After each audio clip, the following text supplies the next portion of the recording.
Selamat datang kembali, Nyonya Li, Anya. Suara mereka pelan, hampir seperti bisikan rasa bersalah. Li Anya berdiri diam di depan gerbang besar yang pernah menjadi rumah dan nerakanya. 5 tahun lalu di Tempot ini, ia diseret keluar, dituduh mengkhianati kerajaan karena menyampaikan pesan rahasia pada musuh negara. Ia tak sempat membela diri, karena satu kalimat dari mulut Pangeran Zhao Tian sudah cukup untuk menghancurkannya.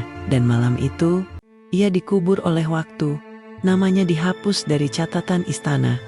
Kini, ia kembali, bukan sebagai selir, bukan sebagai wanita yang dituduh berkhianat, melainkan sebagai penasihat diplomatik kaisar, diundang karena kemampuannya mengakhiri perang di perbatasan. Langit malam menatapnya dengan bisu, ia menatap balik, dan dalam suaranya ada ketenangan yang mematikan. Istana Zhao tetap megah seperti dulu. Lantainya terbuat dari batu giok putih, tiang-tiangnya berlapis emas, dan ukiran naga berputar di setiap sudut langit-langit. Namun bagi Anya, kemegahan itu terasa seperti jeruji penjara yang berkilau. Setiap langkah yang ia ambil bergema, mengingatkan pada malam ketika suara langkahnya terdengar diiringi cambuk dan fitnah. Suara-suara itu masih berbisik di dinding. Tapi kini, ia bukan lagi gadis yang menangis di bawah hujan.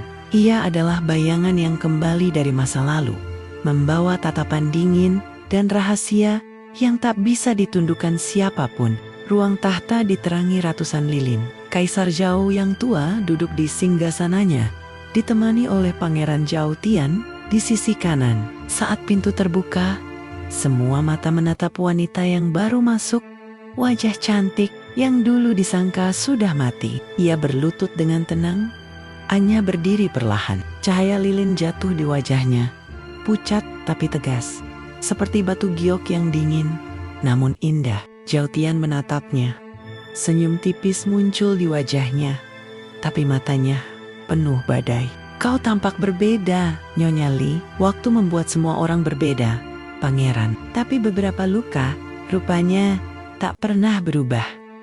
Ruangan itu membeku. Kaisar menatap keduanya sejenak, lalu tertawa kecil untuk memecah ketegangan. Baiklah, aku ingin kalian berdua bekerja sama. Anya akan menjadi penasihat diplomatik.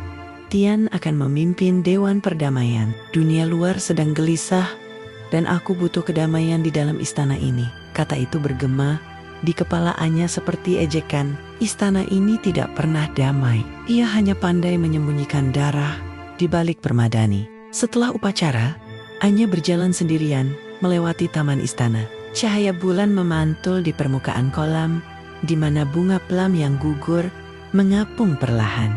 Di tempat yang sama, 5 tahun lalu, Zhao Tian pernah berlutut di hadapannya. Jika aku menjadi kaisar, katanya waktu itu, kau akan menjadi cahaya di sisiku. Tapi ternyata, cahaya bisa padam hanya karena satu fitnah. Dan yang lebih menyakitkan, padamnya disaksikan oleh orang yang dulu berjanji menjaganya. Anya menyentuh permukaan air, membiarkan riaknya pecah.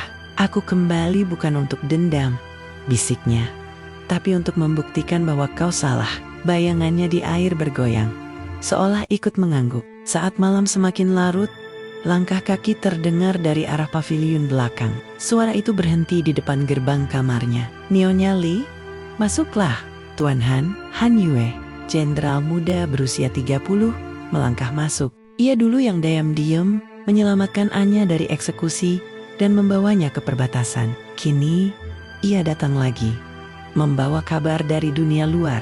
Aku dengar mereka mulai memantau gerakmu lagi. Istana tak pernah lupa pada orang yang tahu terlalu banyak. Aku juga tak lupa, Tuan Han, dan aku tak pernah lagi percaya pada janji siapapun di sini. Han menatapnya dengan prihatin. Kalau begitu, biarkan aku jadi satu-satunya janji yang masih bisa kau percayai. Anya menatapnya. Ada ketulusan di mata itu, tapi juga sesuatu yang tersembunyi, seperti seseorang yang menyimpan rahasia di balik kasih sayang. Aku tidak butuh janji, aku hanya butuh kebenaran. Malam semakin sunyi, suara hujan mulai berhenti, digantikan gemericik air yang jatuh dari atap istana. Li Anya duduk di depan jendela, menatap lampu-lampu yang bergoyang di kejauhan. Di luar, Istana tampak damai, tapi di dalam dirinya, badai baru saja dimulai. Mereka pikir aku kembali untuk memohon maaf. Mereka salah. Aku kembali untuk membuat waktu menatapku dan menyesal pernah membuangku. Lilin di sampingnya padam perlahan, meninggalkan bayangan wajahnya di kaca jendela. Wajah yang sama, tapi kini berbeda. Dingin, anggun, dan tak lagi bisa dilukai siapapun. 5 tahun di pengasingan mengubah segalanya.